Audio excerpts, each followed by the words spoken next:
Hi guys, ganito maglagay ng zipper. Hindi daw pantay dapat yung dalawang ano na yan. Pag pantay mo yun,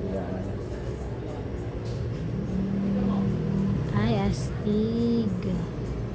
Wala siyang metal na yung ano. Paano mo ilalagay yung metal na yung ano? metal. Yung, di ba may nilalagay na metal para hindi magdiretso? Ilalak mo na lang. Ay.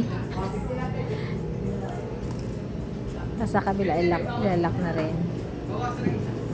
I see. Kahit wala ng metal na yung sa gilid. Lalagyan naman nila ng Ha? lalagyan nila ng konting palaman. Teacher din may-ari nito.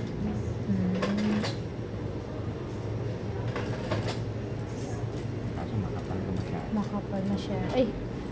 Hindi ko rin napansin. Hindi ako nakatingin sa...